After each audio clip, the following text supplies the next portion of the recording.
Alfie Evans, the terminally ill boy whose fate was argued over in the courts and in the streets, should have been allowed to die at home instead of in hospital surrounded by police, his supporters said on Saturday. The toddler, who suffered from a rare neurological disease, died at 2:30 a.m. yesterday at Alder Hey Hospital in Liverpool, 5 days after being taken off life support following several court rulings that further treatment would not be in his best interests. Tom Evans, the father of the 23-month-old, announced his death on Facebook, saying, "My gladiator laid down his shield and gained his wings at 2:30. Absolutely heartbroken. I love you my guy." Kate James, Alfie's mother, wrote, "We are heartbroken. Thank you everyone for all your support." Balloons are released in memory of Alfie Evans outside Alder Hey Hospital shortly after his death. Credit Christopher Furlong, Getty Images. But as Alfie's parents began to grieve over the loss of their child, controversy over the case continued to rage, with renewed calls for a change in the law to strengthen the rights of families seeking continued treatment for their children. Mr. Evans' legal team said the wishes of Alfie's parents had been ignored right up until the last. Andrea Minichiello Williams, of the Christian Legal Center, said, "Alfie's parents wanted him to go home to die in the end, but the hospital appeared to think they would have absconded with him. It was ludicrous and heartbreaking. Alfie died in hospital with police standing guard outside his door. That's completely unsatisfactory." She added, "This is why we need an Alfie's law that gives much more weight to what parents want in these cases. Should responsible parents really be prevented from seeking the best medical care available for their children? The answer has to be no. The whole thing could have been avoided by simply allowing Alfie to be taken to a hospital of his parents' choice that would have given him the care they were looking for with another team." Alfie's parents had been involved in a bitter legal battle with Alder Hey Children's Hospital over their wish to remove the toddler and fly him to Italy for continued medical care. He had his ventilator removed late on Monday after his parents exhausted legal avenues to reverse a February court ruling preventing the move. A man leaves flowers outside Alder Hey Children's Hospital following the death of Alfie Evans. Credit Peter Byrne, PA. Wire. They suffered a further court defeat on Wednesday, when 3 senior judges rejected an appeal to take the boy to Rome for treatment, despite earlier high-profile interventions from Pope Francis and the Italian government.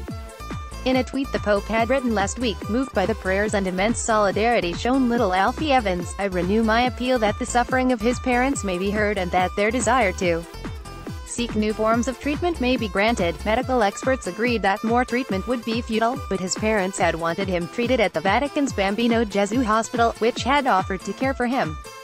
After weeks of campaigning for his son to be allowed to travel abroad to receive treatment, Mr. Evans had a change of heart on Thursday, asking supporters to return to their lives in what appeared to be an acceptance that all hope was lost.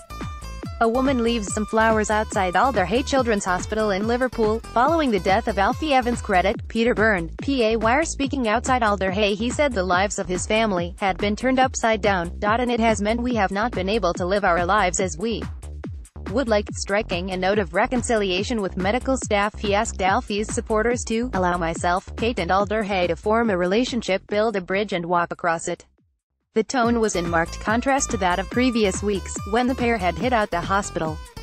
Alder Hey had issued an open letter on Wednesday saying its staff had experienced a barrage of unprecedented personal abuse.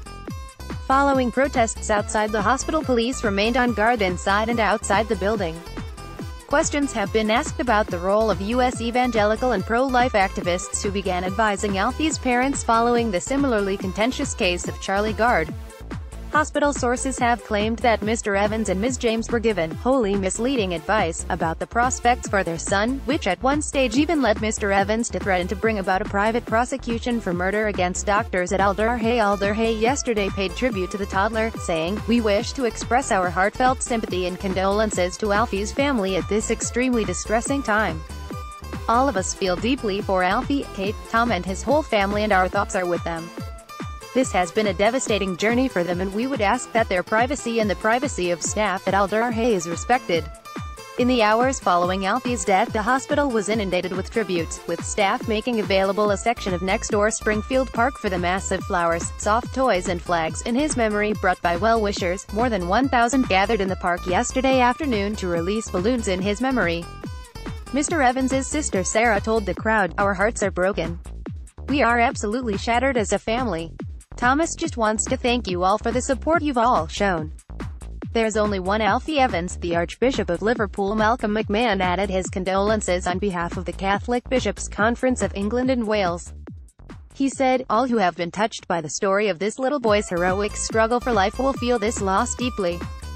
But as a Christian, Alfie has the promises of God, who is love, to welcome him into his heavenly home." Although the past few weeks have been difficult with much activity on social media, we must recognize that all who have played a part in Alfie's life have wanted to act for his good, as they see it. Above all, we must thank Tom and Kate for their unstinting love of their son, and the staff at Alder Hey Hospital for their professional care of Alfie. Pope Francis tweeted, "I am deeply moved by the death of little Alfie. Today I pray especially for his parents, as God the Father receives him in his tender embrace."